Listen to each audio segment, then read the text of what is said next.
Je viens de recevoir ça, et s'il faisait pas 40 degrés dehors, et ben on pourrait croire que c'est déjà Noël. Aujourd'hui sort le tout nouveau bébé d'Hasselblad, le successeur du X2D que j'avais reçu en fin d'année dernière et que j'avais testé ici. Quelles sont les nouveautés par rapport à la version précédente? À qui ça s'adresse ce type d'appareil?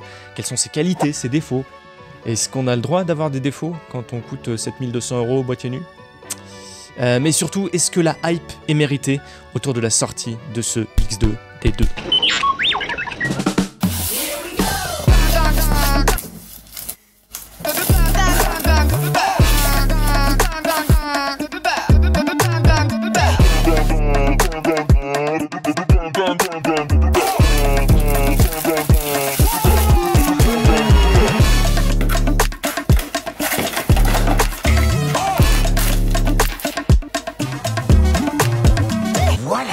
Le ZF1. Bon, d'abord les questions qui te brûlent les lèvres et auxquelles il faut répondre.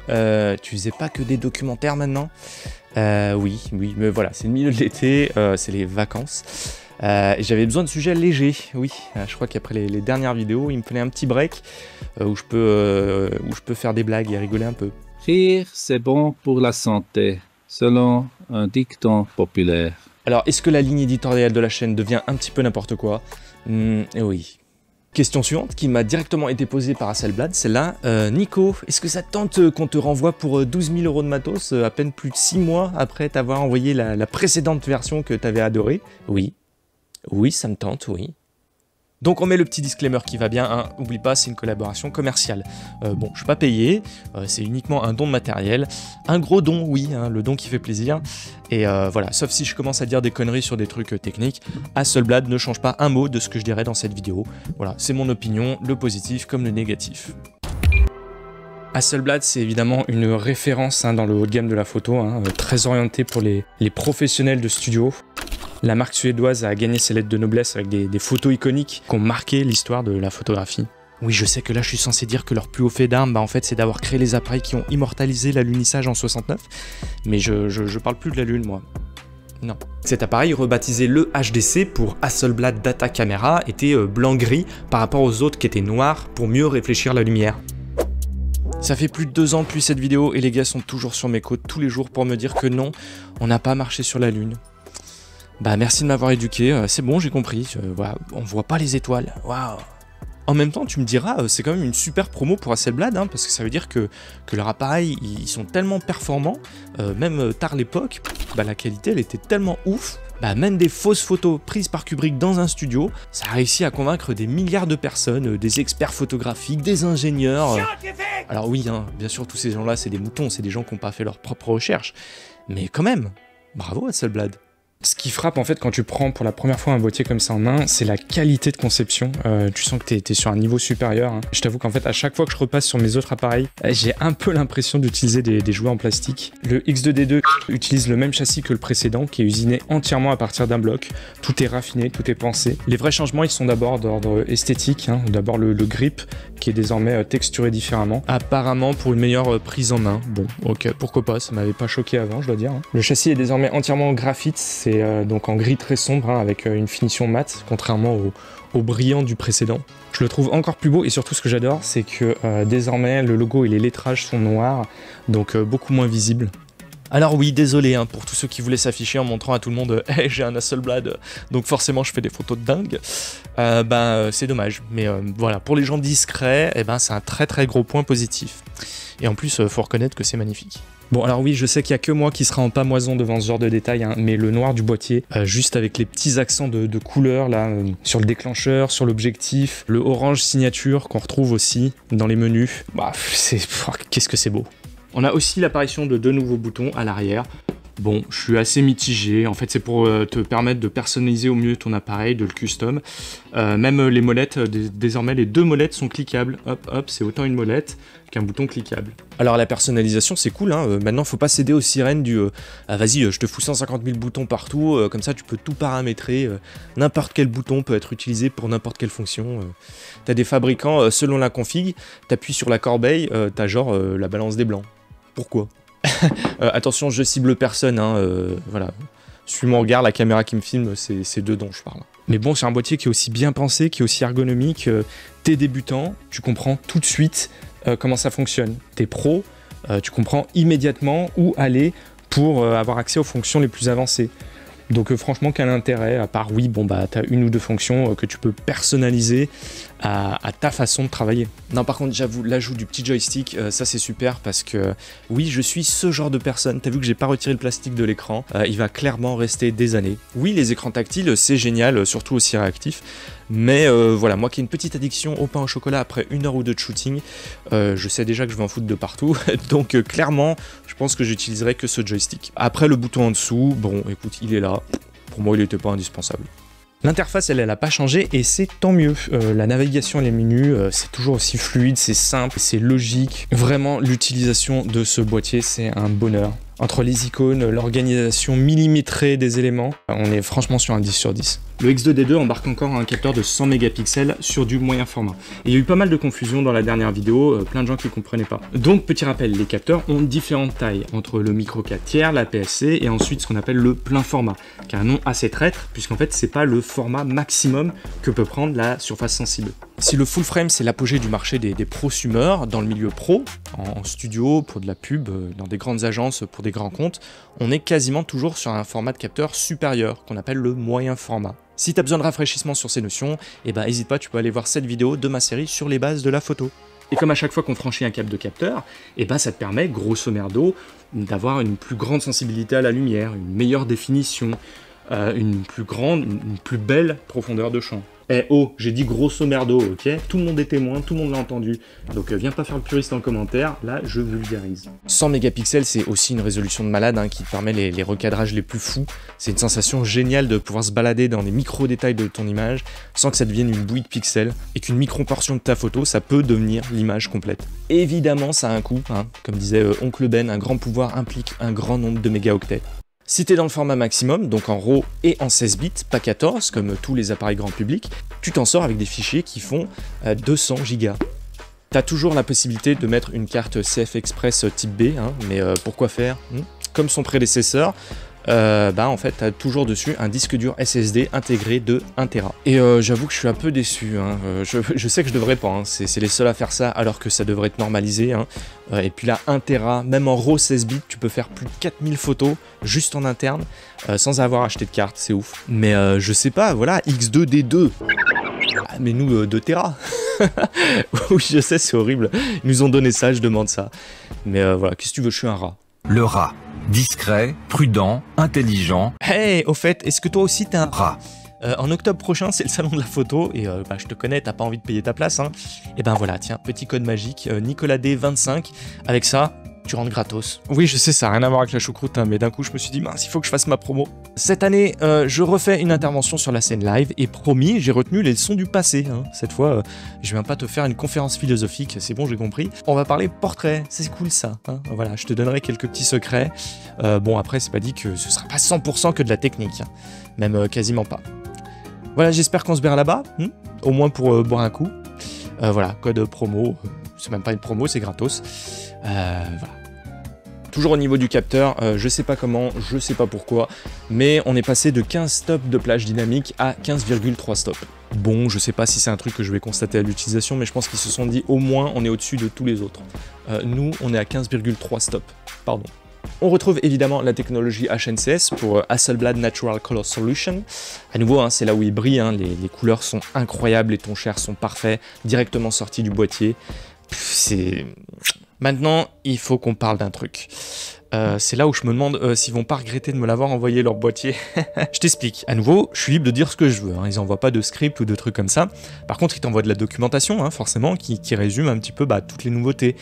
Avec, évidemment, en avant ce qui, pour eux, représente les key selling points, comme on dit quand on est un gars du marketing. Bref, c'est les grosses nouveautés où on te fait... au fait, t'as vu là cette nouvelle fonction clin d'œil. Si tu veux en parler, n'hésite pas. Ce qui, moi, me pose pas de problème, puisque c'est une nouvelle version, il faut bien que je te la présente. C'est un nouveau modèle, X2D2. Faut bien expliquer ce qu'ils ont amélioré. À qui s'adresse cet appareil?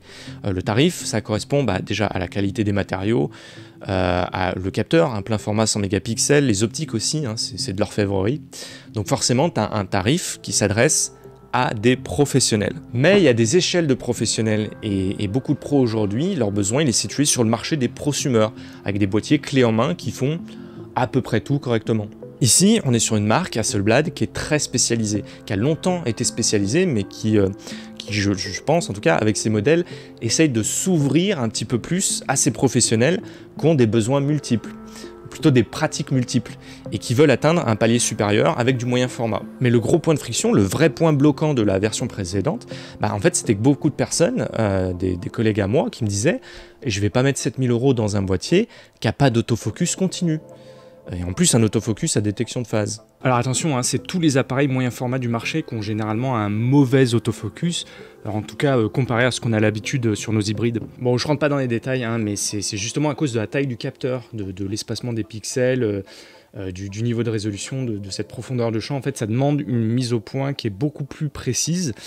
Et donc assez difficile à obtenir mécaniquement et électroniquement, que ce soit par contraste, détection de phase, enfin bref, il n'y a pas de technique, il n'y a pas de solution magique. Et ben en fait si, mais pas les autofocus dont on a l'habitude, hein. Ils sont plutôt allés chercher du côté d'une autre techno pour essayer de révolutionner la mise au point. Et pourquoi ça change tout? T'as déjà entendu parler du LiDAR? Le LiDAR, c'est une technologie de mesure de distance qui utilise des impulsions laser pour scanner et créer des cartes tridimensionnelles précises de l'environnement. Et donc de permettre la mise au point, même dans des conditions de basse lumière, de manière continue. Techno qu'ils ont évidemment fourré là-dedans. Et j'espère que je t'ai donné envie, parce qu'en fait, c'est ça l'incroyable, la grosse nouveauté. Et mon problème, c'est que je sais que je suis censé te le vendre, hein, mais... En fait, perso, moi, ça m'empêchait pas de dormir. Je crois que je suis le dernier gars qui a jamais, quasiment jamais, à utiliser l'autofocus continu. Que ce soit en portrait, même en photo de rue, hein, c'est pas ma façon de pratiquer. Je suis toujours en single focus.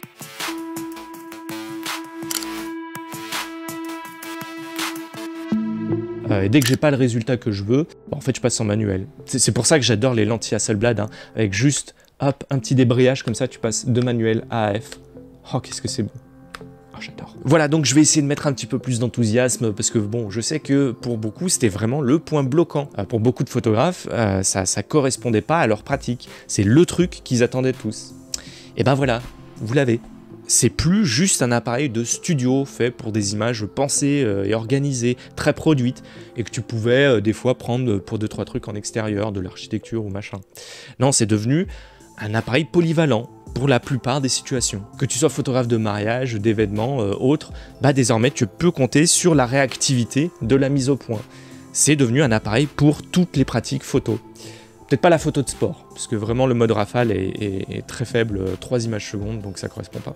Mais le reste, je vais arrêter d'être grincheux, parce que tu me diras, vu que le LiDAR permet une mise au point dans des environnements qui sont très très peu lumineux, il y a aussi une amélioration sur le single focus, donc merci. Enfin bref, voilà, même si ça me concerne pas cette histoire d'AF, je vois bien qu'Hasselblad, là, ils sont en train d'éteindre la concurrence, hein, en fait, en tout cas, ils sont en train d'étendre la taille du marché auquel ils pouvaient prétendre.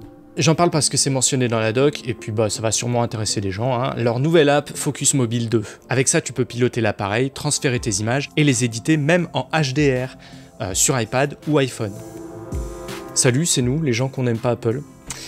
Bon voilà, pour avoir un petit peu papoté avec eux, apparemment, sur Android, ça marche pas évidemment, il y a plein de problèmes, donc on n'est pas prêt de le voir arriver. En tout cas, c'est mon avis, hein, ils ont rien confirmé ou quoi, mais je pense qu'on peut s'asseoir dessus. Une dernière chose que je voulais souligner, toujours sur le registre, oui, nous on veut un appareil qui fait tout, dans les rumeurs qu'il y avait sur la sortie du XD2, beaucoup de gens s'attendaient à ce qu'il y ait des fonctions vidéo dans cette version.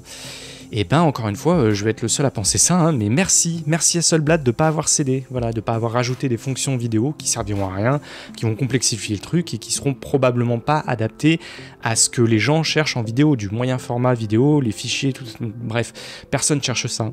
C'est pas une caméra, c'est pas un hybride, c'est un appareil photo, et un incroyable appareil photo. C'est pour ça que je fais jamais de review technique, les trucs qui m'intéressent moi, c'est jamais ce qui intéresse les autres. Mais voilà, si je dois te faire mon bilan, encore une fois, c'est un appareil extraordinaire. Bon, les amateurs, ils resteront évidemment toujours en dehors du truc, hein, c'est normal, à moins d'avoir un gros budget pour se faire plaisir. Mais les pros qui, eux, doivent rentabiliser ce qu'ils achètent, et qui, jusque-là, étaient réticents par rapport à l'autofocus, Je vois pas comment pas craquer si on cherche à aller dans le moyen format. Parce que, bah oui, cette intégration du lidar, là, ça change clairement tout pour ces photographes. Et pour les 2-3 vieux cons dans le fond, pour qui l'autofocus, bah c'est pas vraiment un point de crispation, et ben t'as toujours les couleurs Hasselblad, la qualité des images, et surtout l'expérience de shooter avec cet appareil. En fait, justement, c'est le plaisir. C'est, en fait, dès que je le prends entre mes mains, j'ai envie d'aller faire des photos. Et ça a pas de prix. Si, en fait, si. Dans l'occurrence, là, boîtier plus objectif, et ben le prix, c'est quand même 12 000 balles. Donc oui, évidemment, bah c'est pas pour toutes les bourses. Attention, le premier qui met titre dans les commentaires, il va avoir affaire à moi. Bon, j'étais aussi censé te présenter le tout nouvel objectif d'Hasselblad, hein, dont la sortie accompagne le boîtier, un 35-100 mm. Mais, eh ben, je l'ai pas reçu. Je l'ai pas reçu à temps.